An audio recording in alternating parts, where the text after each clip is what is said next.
Welcome to Inspired Change, a new inspirational and motivational broadcast that strives to empower men in a positive way, designed to educate, empower, and inspire even the busiest individual on the go over that first cup of coffee. Please join me in welcoming Gunter, international psychologist, author, speaker, and producer. Welcome back, everybody, to another episode of Inspired Change. And we certainly do need to have some inspirations as we are trying to attempt to deal with the various consequences individually and collectively of the pandemic. Now, fortunately, in Australia, or Sydney at least, we've been able to go back to the gym. And the reason why I'm bringing that up is that I train with three other guys usually, and these guys are pretty smart men, a lot of life experience, a lot of expertise in their chosen fields, and we usually end up having some fairly in-depth discussions on a number of topics.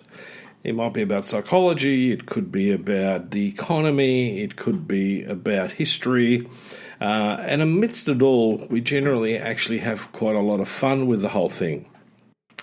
And it made me reflect after the last session about, the topic that we were talking about, which is really, what do we need to do to create some constructive and positive change in a world that is economically challenged as a result of the pandemic. Now, there's a couple of points that I want to make about that, and part of the discussion was that we can't neglect the economy because of the pandemic.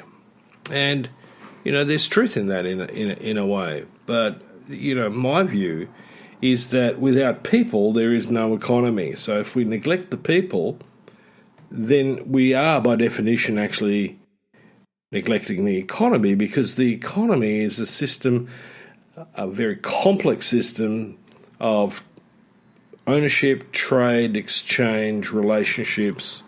And so it's not just a bunch of sort of abstract metrics that tell us whether the economy is doing well or not. One of the issues that came up was the observation that, should we strip, for example, billionaires of all their wealth? And one of the gentlemen in the group basically pointed out that, according to a particular article that he read, that would do absolutely, in his words, bugger all in terms of the well-being of the community and the economy as a whole. Now, in that context, I actually agree, because fundamentally that's a pretty radical approach. And my view around this is, in fact, the whole system needs to have a long-term strategic change process embedded into it. Okay? In other words, we need to, fundamentally overhaul the economic system. As a business owner, the idea that I've got 100 days and then economically I'm going to fall off the cliff seems to me to be an economic mismanagement. I'd be really, really concerned if that was me in my business, let alone as a country. The problem with that is that any change like that is going to require a massive change in attitudes and beliefs about leadership of business and leadership of a country. For a long time, especially since the early 80s, the attitude has been that we need to be able to run a country like a business. Now, apart from the fact that the idea is essentially simplistic nonsense, it seemed to have gotten traction.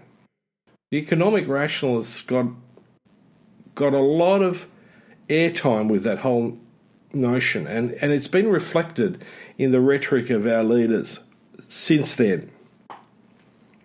Now, the fundamental difference is that running a business is for profit, which is capitalism, and I've got absolutely no problem with capitalism in that sense, although having a system that purely relies on capitalism is a problem. And one of those issues, for example is the privatisation of prisons. You can't have prisons making a profit. You can't have prisons privately owned. It's a philosophical problem. It's an ethical problem. It's a moral problem. So there is a role for both government, or for want of a better word, the state, to have particular stakeholdings. Another good example where privatisation is a serious problem is in the management of utilities and natural resources, much of which actually often represents a security issue. For instance, we in Australia are a country that is seriously dependent on a very, very small resource called water, where our country is often in extended periods of drought. Now, the fact of the matter is that should be, and technically speaking, a national resource that is managed by the nation for the benefit of the nation, not for the profit of either a corporation or another country. So we need to be really, really careful with what we're talking about. So inherently, that already makes leading a country a very different prospect to leading a business. Leading a business, by and large, can be a very simple process, and that is that I want to maximise, in essence, my profit for the company as a whole and all its stakeholders and shareholders. Okay, now again, there's some issues in that need to be discussed in detail, and I won't go into that in this particular instance. So let me come back to the issue, because it came down to, what's the problem with capitalism? Well, my argument is that it's not necessarily capitalism that's the problem. We often cite Northern European countries as being socialist, and that's far from the truth. Whenever people roll that number out, I get very, very annoyed, because it's such a misdirection. Northern European countries are in fact strongly in favour of a capitalistic process in a social democratic political system. Now, there's some fine points in that. So again, Northern European countries are social democracies. The problem is that Australia, the UK, and the United States have shifted progressively further and further away from being a democracy per se, and have become oligarchies. And an oligarchy is essentially where a small group of special interest groups, corporations, have undue influence over the political process. Now, again, political scientists and so on are going to probably pull me up on this, that I'm making that much too simplistic, but I want to sort of roll it out for general reflection. So, again, we are starting to lose the fundamental process of democracy, wherein the citizen has a strong voice within the political and economic system. But that's been persistently eroded since the early 80s. Now, my view is that the problem actually lies in something which is called corporatism. And corporatism has gradually gotten a stronger and stronger foothold within the political process, so that company interests override the interests of the citizen and the interests of the community. So we struggle in getting through appropriate policies and procedures about managing the climate, managing the environment, managing things like education and health. And in that process, we saw the emergence of monopolies. There are some people who try to argue that corporations are essentially, citizens in their own right. That's a nonsense. You can't have that. Now, some corporations have tried to unduly influence their employees with the threat of, various, consequences to toe the corporate line, which in fact may be a party line. And again, that's, in my view, something that's unethical. It is an antithesis in a truly democratic country. So corporatism and oligarchy go hand in hand. Now, if we really are going to look at the pandemic as a jumping off point for making some important social changes, then I think one of the things that we need to do is come back to the basics of the democratic process. But unfortunately, the system since the 1980s, with the deregulation of the financial markets and privatisation and the reduction in the employee, the worker having a real say within the running of businesses and their workplace, we've got an issue there. Now, I think we do need to be somewhat suspicious about, this type of government, because they're not really actually acting on behalf of the best interest of the whole community, of the whole nation. Their interest lies with providing benefit to small stakeholders.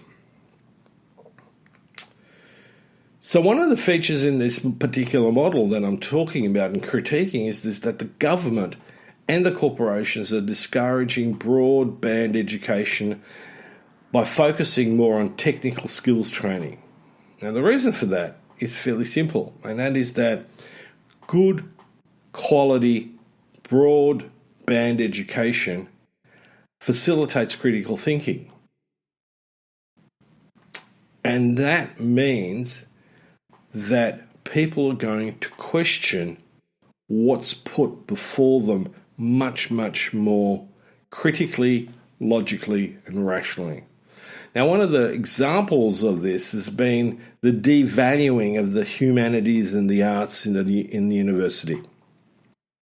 And these areas have been under constant siege in the last 40 years.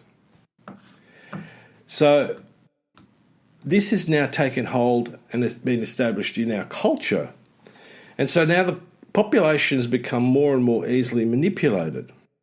We're more and more disenfranchised and disillusioned in the political and the economic process. But we're also experiencing fatigue because we don't feel like we have a great deal of influence over the high-level processes. We've been sold the idea that if you work hard, you'll be rising up the, material ladder and the status in society. But the fact of the matter is that that's not true. I know lots and lots and lots of people who work really, really hard, have lots and lots of different jobs, but they're barely struggling to make a living. They're struggling to pay the rent. They're struggling to keep food on the table in a lot of instances. Now, in Australia, we're particularly a lot more fortunate than my observations of the United States. But the reality is that we're at a pivotal point where we really need to seriously think about the well-being of both the individual and our culture. Now, a good system is going to move away from simply taking economic metrics as a benchmark for how well we're doing. What we're going to do is we're going to include things like satisfaction, morale, engagement, well-being, physical well-being, psychological well-being. And if we, come back to my particular area of expertise, our emotional well-being is not at the most optimum level that it could be. In fact, for men, it's terrible. But again, we've been discouraged from taking constructive action in changing this. And here we have an opportunity where we've been forced into situations to be more flexible, because to do otherwise would have endangered the community and the economy as a whole. Now, I can also go into an organisation and go, what's job satisfaction like? What's morale like? How well is the workforce as a whole? How well engaged are they? These are metrics that we can use, in fact, to determine a nation's overall well-being. And that well-being needs to strive towards a level of equity rather than a level of disparity and disengagement. We have really disencouraged the everyday person from participating in both meaningful discussions and thinking about empowering themselves more within our community. And this has destabilised the principal foundation of the consumer society that needs to have some restrictions around it. We're not able necessarily to participate as well in the consuming, and even though that needs a lid on it, as we have 50, 60 years ago. The 50s and 60s were a boom time, comparatively speaking, in many respects. What's happened since the 1980s is an explosion of millionaires and billionaires, but a shrinking of the middle class and the working class.